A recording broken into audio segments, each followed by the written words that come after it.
Hello everyone, আমরা শুরু করছি WBHA টেস্ট পেপার সলিউশনের কেমিস্ট্রি এর মডেল কোশ্চেন সেট 8 এর এমসিকিউগুলো আমরা সলভ করব। সব প্রথমে আমরা দেখি এমসিকিউতে সব প্রথমে কি আছে। এখানে ফার্স্ট কোশ্চেন যেটা আছে সেটা হচ্ছে কি ব্রাভিস ল্যাটিসের সংখ্যা কতগুলো। আমরা আগের ভিডিওতেও দেখেছিলাম ব্রাভিস ল্যাটিসের গল্প, সেখানে আমরা ব্রাভিস ল্যাটিসের সংখ্যা বলেছিলাম। তো ব্রাভিস ল্যাটিসের সংখ্যা কতগুলো হয়? 14টা। আর আমরা বলেছিলাম কেলাস সিস্টেম বা কেলাস তন্ত্রের সংখ্যা কতগুলো হয়? না স্যার 7টা। তাহলে 7টার মধ্যে 14টা থাকে, সেই 14টা কোথায় কোথায় থাকে, কোনটার কোনটার কটা করে একক কোষ উপস্থিত থাকে, সেটা কিন্তু আমরা মডেল কোশ্চেন সেট 7-এ দিয়ে রেখেছি। তো সেখান থেকে তোমরা কালেক্ট করে নিতে পারো। ওকে, নেক্সট কোশ্চেন আমরা চলে আসি। বলছে প্রমাণ তড়িৎদ্বারের বিজারণ বিভব ঋণাত্মক হবে যদি নিচের কোনটা হয়। আমাকে বলেছে হাইড্রোজেনের বিভব ঋণাত্মক হবে কোন ক্ষেত্রে। ওকে, তা আমরা দেখি হাইড্রোজেনের বিভব ঋণাত্মক হবে কোন ক্ষেত্রে। সেটার জন্য আমাদের ফর্মুলা কি আছে? আমাদের ফর্মুলা হচ্ছে সেটা হচ্ছে কি, এই যে আমাদের ফর্মুলা আমরা দেখতে পাচ্ছি ই ইকুয়ালস টু, যেটা নানস্ট ইকুয়েশন আমাদের কি ছিল না sir? E equals to E0 minus 0.059/2 log PH2 by H plus. কারণ আমরা কি জানি প্রোডাক্টের কনসেন্ট্রেশন বাই রিয়াক্ট্যান্টের কনসেন্ট্রেশন। তাহলে প্রোডাক্টের তো কনসেন্ট্রেশন, এখানে তো গ্যাস আছে, তাহলে এখানে কি আছে পার্শিয়াল প্রেশার, যেটা সেটাকে আমরা নেব। তো প্রেশার কত বলে দিয়েছে আমাকে? 1 atm, সরি ওখানে বিভিন্ন অপশন দিয়েছে, সেগুলো আমাকে দেখতে হবে। আর H প্লাসের কনসেন্ট্রেশন আমাকে বলে দিয়েছে। এবার আমাকে বলছি যে নিচে কোনটা তাহলে সত্য হবে। আমরা কি জানি যদি হাইড্রোজেনের ক্ষেত্রে হয় তাহলে হাইড্রোজেনের জন্য প্রমাণ তড়িৎদ্বার বিভবের মান কত হয়? বিজারণ বিভবের মান কত হয়? 0। তাহলে এইটুকু তো আমার 0 হয়ে গেল স্যার। তাহলে আমার কি হচ্ছে, এই টোটালটা ঋণাত্মক। তাহলে এই টোটালটা যদি ঋণাত্মক হতে হয় স্যার, এইটা আমাকে কি হতে হবে? ধনাত্মক হতে হবে। স্যার এইটা ধনাত্মক হওয়া কখন পসিবল? যদি পার্শিয়াল প্রেশারটা বেশি হয় আর H প্লাসের কনসেন্ট্রেশনটা কম হয়। তাহলে আমাকে অপশন অনুসারে খুঁজতে হবে কোথায় পার্শিয়াল প্রেশারটা বেশি হাইড্রোজেনের আর কোথায় H প্লাসের কনসেন্ট্রেশনটা কম। তাহলে আমরা অপশনের এদিকে চলে আসি। না পার্শিয়াল প্রেশার এখানে 1 atm, এখানে 1, তাহলে 1 হলে তো স্যার 0 হয়ে যাবে। তো 0 হয়ে গেলে স্যার টোটালটাই 0 হয়ে যাবে, তাহলে 0 আর কিছুই থাকবে না। আচ্ছা স্যার এইখানে কি আছে 2, তাহলে এখানেও কিন্তু 2/2 কি হবে? কেটে গেলে 1 হবে, তাহলে লগ 1 এর ভ্যালু আমরা কি জানি? 0। স্যার 0-র সঙ্গে যা কিছু গুণ করি সেটাও 0। তার মানে এই দুটো তো কখনোই পসিবল নয়। এবার দেখি এখানে কি হচ্ছে 1 atm আছে আর এটা কি আছে 2, তাহলে কি হচ্ছে পার্শিয়াল প্রেশার কম আছে। আমরা কি বলেছি? অবভিয়াসলি পার্শিয়াল প্রেশার আমাদেরকে বেশি হতে হবে, কম হলে হবে না। তাহলে আমাদের অ্যান্সার হবে কোনটা? সেকেন্ড অপশন, যেখানে আছে কি PH2 2 atm আর H প্লাসের কনসেন্ট্রেশন কত? 1। তাহলে আমাদের এটাই হবে অ্যান্সার। ওকে, নেক্সট কোশ্চেনের দিকে যাই, সেখানে কি বলছে কোলয়েডের কোন ধর্মটি কোলয়েড কণাগুলির আধানের উপর নির্ভর করে না। এখানে প্রতিটা ধর্মই কিন্তু আধানের উপর নির্ভর করে, এক্সেপশন হচ্ছে কোনটা? টিন্ডাল প্রভাব। টিন্ডাল প্রভাবের ক্ষেত্রে কি হচ্ছে স্ক্যাটারিং বা বিচ্ছুরণ দেখা যায়।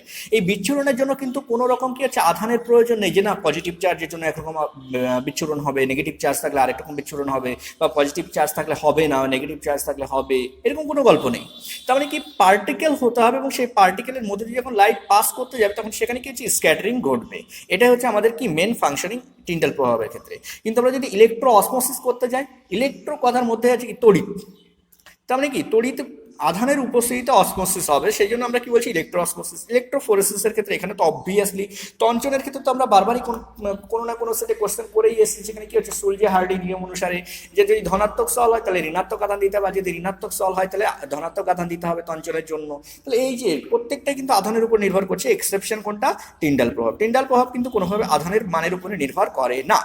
ওকে, নেক্সট কোশ্চেনের ক্ষেত্রে আমরা যদি আসি, তাহলে এখানে বলছে ClF3 যৌগটিতে কেন্দ্রীয় Cl মাইনাস পরমাণুর নিঃসঙ্গ ইলেকট্রন জোড়ের সংখ্যা কত হবে।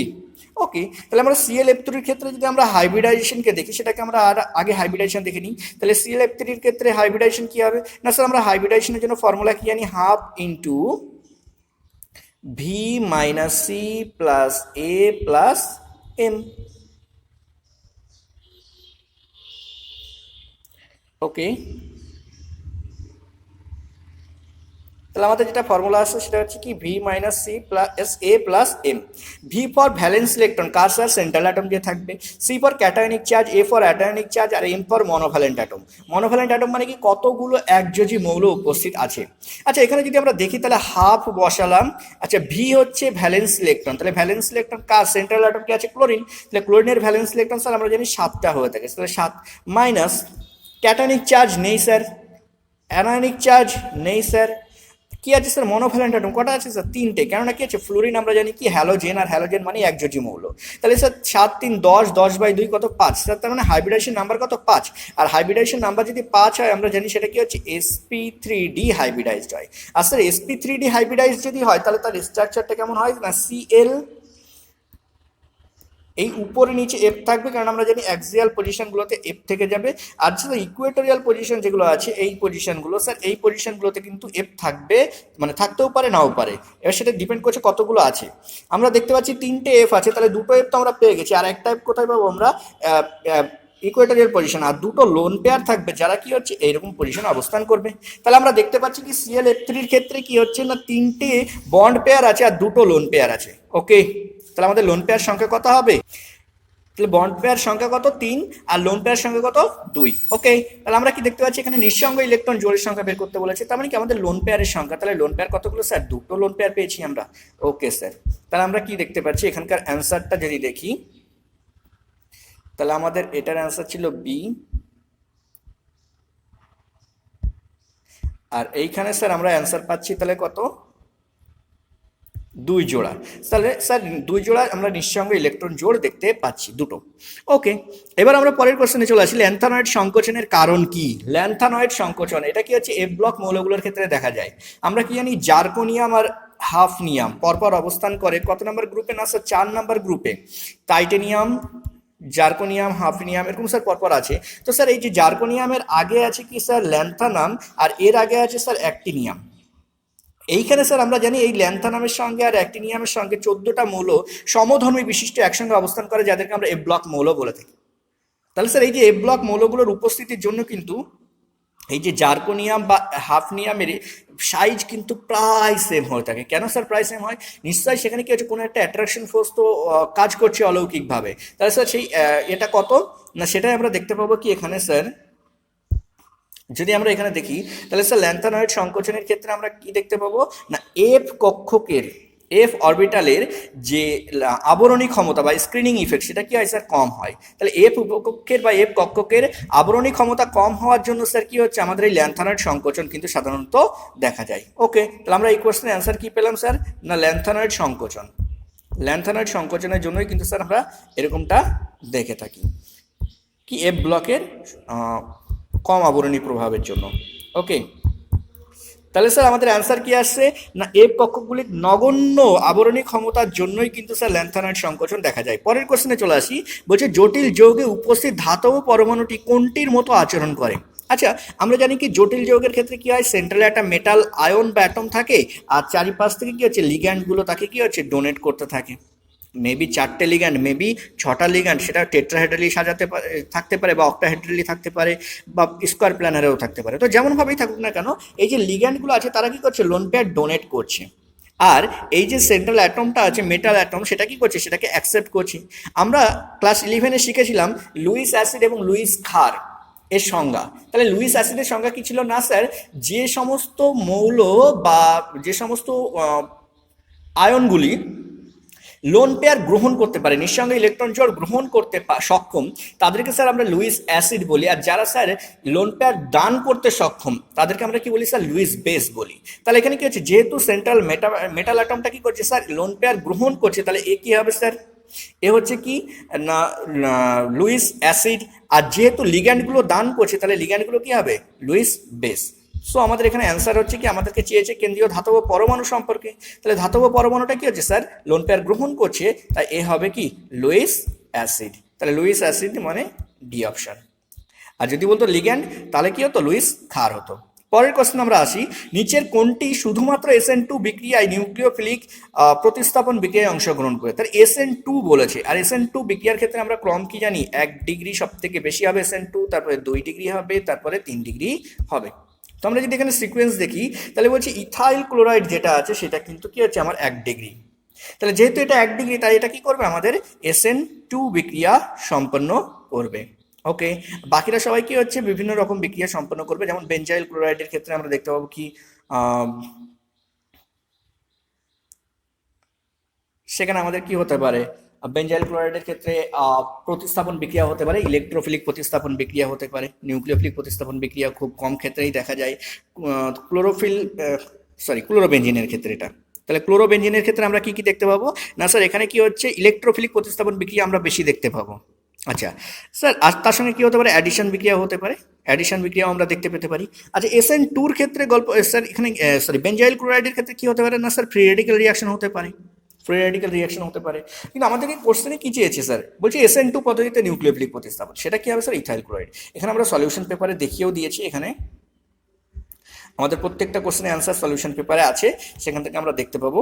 তো এখানে কি হচ্ছে না স্যার, এখানে দেওয়া আছে যে বেঞ্জাইল ক্লোরাইড, বেঞ্জাইল ক্লোরাইডের সংকেত হচ্ছে এইটা স্যার, এখানে ক্লোরোবেনজিনের সংকেত হচ্ছে এইটা, ইথাইল ক্লোরাইডের সংকেত হচ্ছে এইটা, আর আমরা দেখতে পাচ্ছি আইসোপ্রোপাইল ক্লোরাইডের সংকেত হচ্ছে এইটা। তো আইসোপ্রোপাইল ক্লোরাইড কি একটা 2 ডিগ্রি ক্লোরাইড, তাহলে এখানে কি হচ্ছে SN1 বিক্রিয়া আমরা দেখতে পাবো, এখানে SN1 বা SN2 আমরা দেখতে পেতে পারি। কিন্তু শুধুমাত্র SN2 গল্প যদি বলি, সেটা কি হচ্ছে ইথাইল ক্লোরাইডের ক্ষেত্রে দেখা যাবে, আমাদের অ্যান্সার হবে ইথাইল ক্লোরাইড। আমরা প্রত্যেকটা কোশ্চেনের অ্যান্সারকে এখানে দেখিয়ে দিয়েছি, প্রত্যেকটা কোশ্চেনের অ্যান্সার এখানে কিন্তু আছে। এই যে কোলয়েডের টিন্ডাল প্রভাব কোলয়েড কণার আধানের উপর নির্ভর করে না, সরি এখানে না হবে, ওকে। আচ্ছা এখানে ClF3 আমরা হাইব্রিডাইজেশন দেখিয়েছি, সেখানে হচ্ছে স্ট্রাকচার দেখিয়েছি, লোন পেয়ার কটা আছে, একটা দুটো লোন পেয়ার আছে। ল্যান্থানাইট সংকোচনের কারণ হিসেবে আমরা কি লিখেছি? F কক্ষকের নগণ্য আবরণী ক্ষমতা, ওকে। তারপর এখানে কি হচ্ছে আমরা লিখে দিয়েছি কেন্দ্রীয় ধাতব পরমাণু লুইস অ্যাসিড আর লিগ্যান্ড সমূহ কি লুইস ক্ষারক, ঠিক আছে। তো প্রত্যেকটা কোশ্চেনের অ্যান্সার এখানে আমাদের করা আছে। আচ্ছা নেক্সট কোশ্চেন দিকে আমরা এগিয়ে আসি। নেক্সট কোশ্চেন কি বলছে, অ্যালকোহলগুলির সক্রিয় ধাতুর সঙ্গে বিক্রিয়ার ক্রমটি হলো। তাহলে যদি আমরা অ্যালকোহলের সঙ্গে সক্রিয় ধাতুর ক্রম দেখি, অ্যালকোহল কি অ্যাসিডিক ধর্মী বা আম্লিক ধর্মী হয়ে থাকে, তার সেই অম্ল ধর্ম প্রকাশ করার জন্য কি হচ্ছে আমরা সক্রিয় ধাতুর সঙ্গে বিক্রিয়া সাধারণত দেখিয়ে থাকি। তো এখানে আমাদের কি হচ্ছে সক্রিয়তার ক্রম যেটা হবে 1 degree greater than 2 degree greater than 3 degree. কেন স্যার? এখানে আমরা কিছু রিয়াকশন এখানে দেখিয়েছি, কি হচ্ছে এটা মিথানলের সঙ্গে রিয়াকশন, এটা হচ্ছে কি আইসোপ্রোপানলের সঙ্গে রিয়াকশন, আর এটা হচ্ছে কি না টারশিয়ারি অ্যালকোহলের সঙ্গে রিয়াকশন। তো এই তিনটে কেসে কি হচ্ছে স্যার, না এই কেসে যখন আমরা রিয়াকশন করবো তখন এখানে এই যে মাইনাস চার্জ ফর্মেশন হচ্ছে, এখানে মাইনাস চার্জ ফর্মেশন হচ্ছে, এখানেও মাইনাস চার্জ ফর্মেশন হচ্ছে। এই মাইনাস চার্জের সঙ্গে এখানে CH3 আছে, যার কি আছে প্লাস আই ইফেক্ট আছে, এখানে দুটো CH3 আছে, তাহলে দুটো প্লাস আই ইফেক্ট, আর এখানে কি আছে তিনটে CH3 মানে তিনটে প্লাস আই ইফেক্ট। আমরা জানি কি কোনো মাইনাস চার্জ যদি কারো মাথায় উপস্থিত থাকে আর তার পার্শ্ববর্তী কোনো পরমাণুতে যদি প্লাস আই ইফেক্ট উপস্থিত থাকে, তার মানে কি হচ্ছে সেটা কিন্তু আনস্টেবল করে তুলবে। যেহেতু এই যৌগটার ক্ষেত্রে সব থেকে বেশি প্লাস আই ইফেক্ট কাজ করছে কোনটা, এই যে 3 ডিগ্রির ক্ষেত্রে, তাহলে এখানে কি হবে স্যার না সব থেকে লেস স্টেবল হবে। আর যেহেতু স্যার এইখানে কি হচ্ছে না 1 ডিগ্রির ক্ষেত্রে সেখানে কেবলমাত্র একটাই CH3 আছে, সো এখানে কিন্তু আমার কি হচ্ছে না ইফেক্ট কম হবে, কার প্লাস আই ইফেক্ট কম হবে। স্যার প্লাস আই ইফেক্ট যদি এখানে কম হয় তাহলে কি হচ্ছে স্যার আমার স্থায়িত্ব, যে অ্যানায়নটা গঠন হচ্ছে সেই অ্যানায়নের স্থায়িত্ব কিন্তু বেশি হবে। স্যার এই কারণেই কিন্তু সিকোয়েন্সটা কেমন হয় sir, 1 degree greater than 2 degree greater than 3 degree, okay. তাহলে আমরা অ্যান্সার দেখতে পেলাম কোনটা, লাস্টেরটা, থার্ড অপশন, এই লাস্ট অপশন ডি, ওকে। বলছে প্রদত্ত যৌগগুলির মধ্যে সর্বাধিক শক্তিশালী অ্যাসিড কোনটি?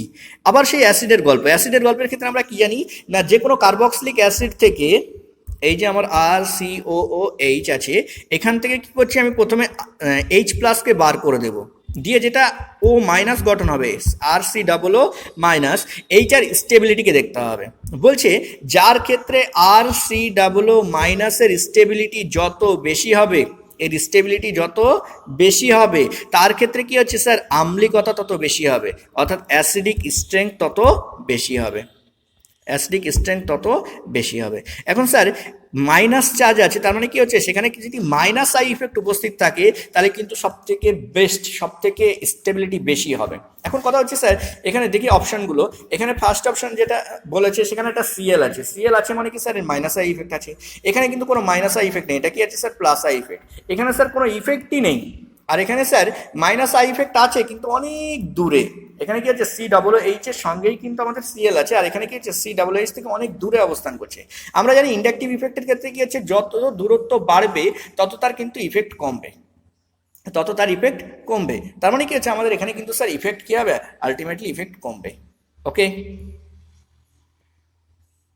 আচ্ছা স্যার, তাহলে যদি ইফেক্ট আমাদের কমে তার মানে কি হচ্ছে সব থেকে কাছে যেখানে মাইনাস আই ইফেক্ট উপস্থিত থাকবে সেটাই আমাদের স্টেবল হবে। তাহলে স্যার এখানে কি হচ্ছে আমাদের স্টেবল হবে কোনটা, না এ দাগে যেটা আছে সেটা কিন্তু আমাদের সব থেকে বেশি স্টেবল বা সব থেকে বেশি শক্তিশালী অ্যাসিড। এখানে আমরা প্রত্যেকটাকে দেখিয়ে দিয়েছি, এই যে এখানে কি আছে, প্রত্যেকের থেকে এইচ প্লাসকে বের করে দিয়ে আমরা কি করেছি, তাদের অ্যানায়নটাকে গঠন করেছি। এখানে কি আছে, মাইনাস আই ইফেক্ট আছে, এখানে প্লাস আই ইফেক্ট, এখানে নো ইফেক্ট, এখানে কি হচ্ছে মাইনাস আই ইফেক্ট তো আছে কিন্তু দূরত্ব অনেক বেশি হওয়ার কারণে এর ইফেক্টটা আমরা পর্যবেক্ষণ করতে পারবো না। আর আমরা জানি যার ক্ষেত্রে মাইনাস আই ইফেক্ট যত বেশি থাকবে তার স্টেবিলিটি তত বেশি হবে, আর স্টেবিলিটি যত বেশি হবে তার অ্যাসিডিক স্ট্রেংথ তত বেশি হবে, অর্থাৎ অম্লত্ব তত বেশি হবে। ওকে, পরের কোশ্চেনের ক্ষেত্রে চলে আসি। পরের কোশ্চেন বলছি কি 10 নম্বর কোশ্চেন, ক্ষারীয় মাধ্যমে অ্যানিলিন ক্লোরোফর্মের সঙ্গে বিক্রিয়ায় উৎপন্ন করে। তাহলে ক্ষারীয় মাধ্যমে অ্যালকালাইন মিডিয়ামে অ্যানিলিন বিক্রিয়া করবে কার সঙ্গে, ক্লোরোফর্মের সঙ্গে, করে কি যৌগ উৎপন্ন করবে। এর বিক্রিয়াটাকে আমরা নিচে দেখিয়েছি সলিউশন পেপারে 10 নম্বর কোশ্চেন। এই যে আমাদের অ্যানিলিন আছে, অ্যানিলিনের সঙ্গে কি হচ্ছে, ক্লোরোফর্মের বিক্রিয়া হচ্ছে কি ক্ষারীয় মাধ্যমে। এই যে বিক্রিয়াটা ক্ষারীয় মাধ্যমে হচ্ছে এটাকে আমরা বলি কার্বিল অ্যামিন রিয়াকশন। এটা হচ্ছে কার্বিল অ্যামিন রিয়াকশন, যেখানে আমাদের প্রোডাক্ট কি উৎপন্ন হবে, আইসোসায়ানাইড উৎপন্ন হবে, কেসিএল উৎপন্ন হবে, আর জল উৎপন্ন হবে। ওকে, তাহলে এটাকে বলা হয় কার্বিল অ্যামিন রিয়াকশন। এই যে রিয়েজেন্টটা আছে, এই রিয়েজেন্টটা আমরা আরেক জায়গাতে ব্যবহার করে থাকি, কোথায় না কার্বিল রাইমার টিমান রিয়াকশনের ক্ষেত্রে কিন্তু আমরা এই একই রিয়েজেন্ট ইউজ করে থাকি। কিন্তু সেখানে কি হচ্ছে, আমাদের এইখানে থাকবে কি ফেনল, এখানে অ্যানিলিন থাকবে না। তাহলে অ্যানিলিনের সঙ্গে যখন এই রিয়েজেন্ট ইউজ করবো সেটা কি হবে, কার্বিল অ্যামিন রিয়াকশন, সেখানে প্রোডাক্ট কি হবে, আইসোসায়ানাইড। আর যখন এটাকে আমরা ফেনলের সঙ্গে বিক্রিয়া সম্পন্ন করবো সেখানে আমাদের যে বিক্রিয়াটা হবে তার নাম হবে কি, রাইমার টিমান রিয়াকশন। এবং সেখানে কি হবে না, স্যালিসাইলডিহাইড উৎপন্ন হবে, স্যালিসাইলডিহাইড উৎপন্ন হবে। সেটা আমরা পরে দেখবো, কোনো একটা মডেল কোশ্চেনের পেপারে অবশ্যই থাকবে, কেন খুবই ইম্পর্টেন্ট কোশ্চেন এই দুটো। এই যে কার্বিল অ্যামিন রিয়াকশন এটাও কিন্তু খুব ইম্পর্টেন্ট, আর তার সঙ্গে রাইমার টিমান রিয়াকশন সেটাও খুব ইম্পর্টেন্ট। ওকে, আচ্ছা চলো আসি, তাহলে আমাদের এখানে অ্যান্সার কি আসছে না স্যার, এখানে আমাদের অ্যান্সার যেটা হবে সেটা হবে ফিনাইল আইসোনাইট্রাইল। এই যে ফিনাইল আইসোনাইট্রাইল, এনসি থাকলে সেটা আইসোনাইট্রাইল, আর যদি সিএন থাকে তাহলে সেটাকে সায়ানাইড বা আইসোটা বাদ চলে যাবে, নাইট্রাইল হবে, ফিনাইল নাইট্রাইল। ওকে, তাহলে আমরা এখানে অ্যান্সার দেখতে পেলাম কি, বি অপশন, ফিনাইল আইসোনাইট্রাইল। পরের কোশ্চেনের ক্ষেত্রে চলে আসি, 11 নম্বর কোশ্চেন বলছি, নিচের অ্যাসিডগুলির মধ্যে কোনটি ভিটামিন। আমরা জানি অ্যাসকর্বিক অ্যাসিড এটা একটা ভিটামিন, অ্যাসকর্বিক অ্যাসিড হচ্ছে একটা স্যার ভিটামিন। ওকে, কোন ভিটামিন, অ্যাসকর্বিক অ্যাসিড হচ্ছে vitamin C. Okay, ascorbic acid হচ্ছে স্যার ভিটামিন সি। প্রবাবলি আমাদের এখানে লেখা আছে, ও আচ্ছা ভিটামিন সি লেখা হয়নি। তাহলে এখানে কি হচ্ছে, অ্যাসকর্বিক অ্যাসিড কি স্যার, ভিটামিন সি এর রাসায়নিক নাম হচ্ছে অ্যাসকর্বিক অ্যাসিড। তাহলে স্যার আমরা এখানে দেখতে পাচ্ছি কি অ্যাসকর্বিক অ্যাসিড হচ্ছে আমাদের একটা ভিটামিন। নেক্সট কোশ্চেনের ক্ষেত্রে চলে আসি, বলছে সংখ্যাগত বা কোয়ালিটেটিভ ধর্ম নির্ভর করে কোনটির উপরে। বলছে দ্রবণে দ্রবীভূত দ্রাবের প্রকৃতির উপরে না, আমরা কখনোই জানি কি সংখ্যাগত ধর্ম বলেই দিয়েছে, তার মানে সংখ্যার উপরে নির্ভর করবে। কিন্তু কথাটা হচ্ছে কার সংখ্যার উপরে, দ্রাব নাকি দ্রবণ নাকি দ্রাবক। অ্যান্সার হবে কি দ্রাবের কণার সংখ্যার উপরে নির্ভর করে। তাহলে আমরা জানি কোয়ালিটেটিভ প্রপার্টিস কাদের ক্ষেত্রে প্রযোজ্য হয় না স্যার, যদি তড়িৎ অবিশ্লেষ্য হয়, তড়িৎ অসংযোজিত হয়, কঠিন হয়, আর তার সঙ্গে অনুদ্বায়ী হয়, তবেই স্যার সেই সমস্ত দ্রাবের কণার সংখ্যার উপরে যে সমস্ত ধর্মগুলি নির্ভর করে তাদেরকে আমরা বলে থাকি কি সংখ্যাগত ধর্ম বা কোয়ালিটেটিভ ধর্ম। তাহলে এখানে আমাদের অ্যান্সার হবে কি না স্যার দ্রবণে দ্রবীভূত কণার সংখ্যার উপরে। নেক্সট কোশ্চেনের ক্ষেত্রে যদি আমরা চলে আসি, নেক্সট কোশ্চেনের ক্ষেত্রে আমাদেরকে কি বলেছে না, এখানে একটা ম্যাথমেটিক্যাল প্রবলেম দিয়েছে, যেটা হচ্ছে কোথা থেকে দিয়েছে না স্যার, এটা দিয়েছে কেমিক্যাল কাইনেটিক্স বা রাসায়নিক গতিবিদ্যা থেকে।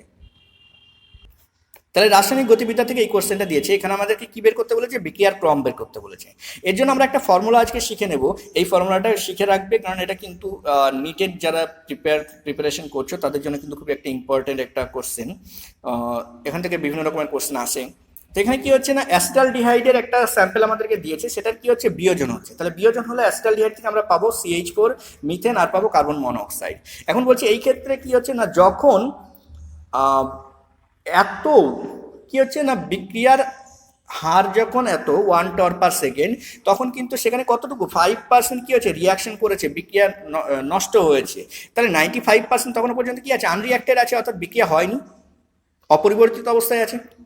আর বলছে যখন কি হচ্ছে বিক্রিয়ার হার 0.5 টর পার সেকেন্ড, তখন কিন্তু সেখানে 33% রিয়াকশন হয়ে গেছে, 67% কি হচ্ছে আনরিয়াক্টেড অবস্থায় আছে। এখন আমাদের যেটা কোশ্চেনের বলেছে বিক্রিয়ার ক্রম নির্ণয় করতে বলেছে, তার জন্য আমাদের ফর্মুলা কি আছে না, আমরা দেখবো আর proportionals to a minus x এর whole to the power m। a minus x মানে কি, এ হচ্ছে কি প্রাথমিক আমি নিয়েছিলাম কতটুকু, এটা হচ্ছে কি প্রাথমিক আমি কতটুকু নিয়েছিলাম, এটা হচ্ছে স্যার প্রাথমিক কতটুকু নিয়েছিলাম। আর এক্স মানে হচ্ছে স্যার কতটুকু আমার বিক্রিয়া হয়েছে, কতটুকু বিক্রিয়া হয়েছে।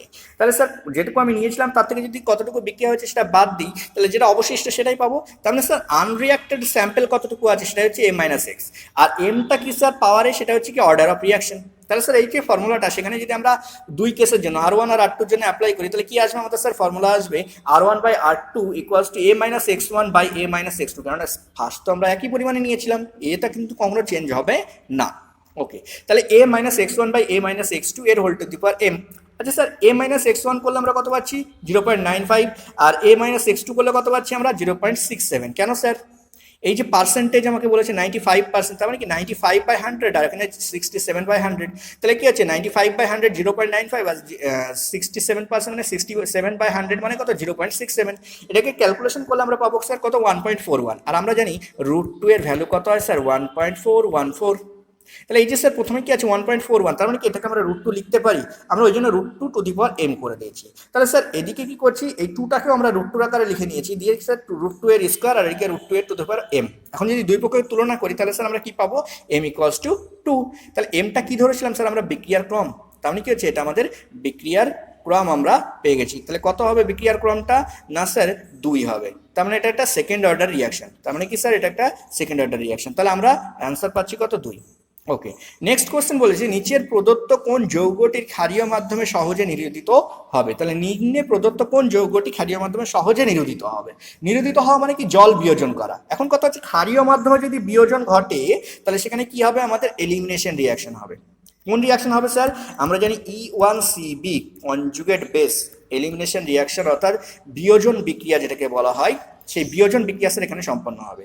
আর যদি বিয়োজন বিক্রিয়া সম্পন্ন হয়, তাহলে স্যার সেখানে কি হবে? অ্যালকিন গঠন হবে। তাহলে স্যার এখান থেকে OH যদি বেরোয়, এর পার্শ্ববর্তী কোনো কার্বন থেকে একটা হাইড্রোজেন অবশ্যই বেরোবে, কেননা বিয়োজন যখন হবে তাহলে জল আকারে বেরিয়ে যাবে। ওকে স্যার, তাহলে এখানে কি হচ্ছে? এই কার্বনে কিন্তু কোনো হাইড্রোজেন নেই, কিন্তু এই কার্বনে হাইড্রোজেন আছে। কি আছে? না স্যার এখানে CH2 আছে। তাহলে একটা হাইড্রোজেন এখান থেকে বেরিয়ে গেলে স্যার ডাবল বন্ড এখানে ফর্মেশন হবে। ওকে, আচ্ছা স্যার এইখানে কি হচ্ছে? যদি আমাদের এইটার ক্ষেত্রে দেখি, তাহলে এখানে কি হচ্ছে? OH যদি বেরিয়ে যায়, তাহলে সেই OH বেরিয়ে গেলে কি হচ্ছে স্যার? আমাদের ডাবল বন্ড কোথায় ফর্মেশন হবে? এইখানে ডাবল বন্ড ফর্মেশন হবে। এখানে কোথায় ডাবল বন্ড ফর্মেশন হবে? এদিকেও হতে পারে, এদিকেও হতে পারে। কোন দিকটা নেবো স্যার? আমরা বাম দিকটাকে নেবো, ডান দিকটাকে নেবো না। আচ্ছা স্যার, এখানে যদি ফর্মেশন হয় তাহলে কোথায় ফর্মেশন হবে? না স্যার এইখানে ফর্মেশন হবে। কিন্তু কথা হচ্ছে স্যার, এই দুটো স্ট্রাকচার তো সেম, এরা দুজনেই কিন্তু রেজোনেন্স স্টেবিলাইজড। অবশ্যই দুজনেই রেজোনেন্স স্টেবিলাইজড, কিন্তু সমস্যাটা কোথায় স্যার? সমস্যাটা কোথায় স্যার? সমস্যা হচ্ছে কি, ডিরেক্ট কিন্তু এখানে কখনোই আমাদের কি হচ্ছে? এই যে ডাবল বন্ড ফর্মেশন হয় না। ফার্স্ট কি হয় না, এখান থেকে এই যে OH মাইনাস H+, সেই H+ একটা বেরিয়ে যাবে বেসের প্রভাবে। বেস মানে কি? সেখানে একটা OH- আছে। আমরা যদি নিচে রিয়াকশন দেখিয়ে দিয়েছি, সেখানে যদি যাই তাহলে আমরা সেখানে দেখাতে সুবিধা হবে। ওকে, এইখানে আমরা একটা রিয়াকশন দেখিয়েছি, কি এইখানে আমরা যেটা অ্যান্সার সেটাকেই নিয়েছি, অর্থাৎ সেকেন্ড সম্ভবত এটা আছে অপশন। তাহলে সেখানে কি আছে? এই যে হাইড্রোজেন আছে, এখানে কি আছে? কার্বনের সঙ্গে CH2 আছে, তাহলে দুটো হাইড্রোজেন। এই যে OH- এটা একটা বেস, তাহলে সেই বেস থেকে OH- আসলে H+কে নিয়ে চলে গেল, এখানে মাইনাস ফর্মেশন হলো। তাহলে এই যে মাইনাস ফর্মেশন হয়েছে, সেই মাইনাস কি করবে? এবার কি হচ্ছে? এর উপরে আপতিত হবে, তারপরে এখান থেকে OH- বেরিয়ে যাবে, তারপর এখান থেকে OH- বেরিয়ে যাবে, দিয়ে এখানে বন্ড ফর্মেশন করবে। তাহলে এইখানে স্যার যখন বন্ড ফর্মেশন হচ্ছে, সেখানে কিন্তু কি অবস্থায় আছে? রেজোনেন্সের দ্বারা স্টেবিলাইজড হচ্ছে। তাহলে এই যে স্যার মাইনাস চার্জ ফর্মেশন হচ্ছে। স্যার এবার দেখি আমরা, তাহলে এই দিকের ক্ষেত্রে কি হবে স্যার? তাহলে ফার্স্ট অপশনের ক্ষেত্রে সেখানটা কি হবে? ফার্স্ট অপশনের ক্ষেত্রে যে কেসটা ছিল, এইখানের কেসটা যদি দেখি, তাহলে স্যার এইখান থেকে আমার H+ বেরিয়ে গেলে এখানে মাইনাস ফর্মেশন হলো। মাইনাস যখন এর উপরে আপতিত হলো, তখন সঙ্গে সঙ্গে কি এটা স্যার রিলিজ হবে, এইটা স্যার রিলিজ হয়ে যাবে। এইটা যদি রিলিজ হয় স্যার, এখানে ডাবল বন্ড ফর্মেশন হবে। কিন্তু সমস্যাটা হচ্ছে কি, যদি এইখানে মাইনাস চার্জ ফর্মেশন হয়, তাহলে এটা কিন্তু এই যে C ডাবল বন্ড ও এর মাইনাস আই ইফেক্ট দ্বারা স্টেবল হবে। কিন্তু এইখানে মাইনাস চার্জ ফর্মেশন হলে সেটা কিন্তু আনস্টেবল হয়ে পড়বে। কেন আনস্টেবল হয়ে পড়বে স্যার? এইখানে কি হচ্ছে? CH3 আছে, যার প্লাস আই ইফেক্ট আছে। এখানে স্যার CH3 আছে, যার প্লাস আই ইফেক্ট উপস্থিত আছে। যদি আমরা এই স্ট্রাকচারটাকে ভাঙি, আমরা দেখতে পাবো এরকম স্ট্রাকচার, C ডাবল বন্ড ও, এদিকে CH3 আছে, এখানে এখানে OH আছে, C আছে, এখানে কার্বন আছে, দুটো হাইড্রোজেন আছে, হাইড্রোজেন, এখানে CH3 আছে। যদি এখান থেকে একটা হাইড্রোজেন বেরিয়ে গিয়ে মাইনাস চার্জ ফর্মেশন করে, যদি এখান থেকে একটা হাইড্রোজেন বেরিয়ে গিয়ে মাইনাস চার্জ ফর্মেশন করে, তাহলে কি গল্প দাঁড়াবে? এখানে মাইনাস চার্জ, এই যে মাইনাস চার্জ সেটা কিন্তু আনস্টেবল হয়ে পড়বে। কেন স্যার? কারণ কি হচ্ছে, এই যে CH3 আছে না স্যার, এর প্লাস আই ইফেক্ট আছে, তাহলে এই প্লাস আই ইফেক্ট দ্বারা একে চার্জ দেবে, আর চার্জের উপরে চার্জ জমা হলে আমরা কি জানি সেটা আনস্টেবল হয়ে পড়ে। আর এটা আনস্টেবল হয়ে পড়লে স্যার এখান থেকে কিন্তু OH মাইনাসকে না বের করে ও বরং আবার কি করবে, হাইড্রোজেনকে ফিরিয়ে নিয়ে আসবে, তাহলে স্যার রিয়াকশন হতে দেবে না। কিন্তু এটার ক্ষেত্রে স্যার তা হবে না, কারণ এখানে মাইনাস চার্জ যখনই এখানে তৈরি হবে স্যার, এখানে C ডাবল বন্ড O আছে কার্বনের পাশেই, তাহলে স্যার তার একটা মাইনাস আই ইফেক্ট আছে, তার জন্য কি হচ্ছে এ কিন্তু একটি স্টেবিলিটি দান করবে, মাইনাস আই ইফেক্টের দ্বারা একে কি করবে, স্টেবিলিটি দান করবে। তার ফলে কি হচ্ছে না, ও কিন্তু পরের স্টেপে এই মাইনাসটি যখন এখানে ফল করবে তখন এইখান থেকে OH মাইনাস খুব সহজে বেরিয়ে যেতে পারবে। তাহলে স্যার এইখানে আমাদের অ্যান্সার হবে কি, সেকেন্ড অপশন, যেটা হচ্ছে কি না CH3 C double bond O, তার মানে এটা beta hydroxy 1 2 3 4 5 pentanone, beta hydroxy pentanone. Okay, তাহলে এই ছিল আমাদের এখানকার গল্প। তাহলে এই 14টা কোশ্চেন আমরা এখানে সলভ করে ফেললাম। এদের প্রত্যেকেরই অ্যান্সার সলিউশন পেপারে আমাদের এখানে দেওয়া আছে, প্রত্যেকেরই সলিউশন পেপার আমাদের দেওয়া আছে, প্রত্যেকে এটাকে সলভ করে নেবে। আর সবাই বলছি স্যার একটু তাড়াতাড়ি করুন, তাড়াতাড়ি করুন। আমিও তো বিভিন্ন কাজে ব্যস্ত থাকি, সেই ব্যস্ততার মধ্যে আমাকে ভিডিও তৈরি করতে হচ্ছে। তো আমি চেষ্টা করব যেন তোমাদের এক্সামের আগে অন্ততপক্ষে জুন মাসের 15 তারিখের মধ্যে যাতে আমি সবটা কমপ্লিট করতে পারি, সেরকমটা আমি চেষ্টা করব।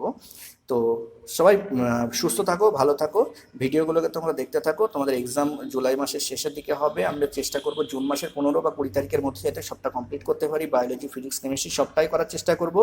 তো ঠিক আছে, আজকে এই পর্যন্তই, দেখা হবে আমাদের নেক্সট ভিডিওতে। বাই।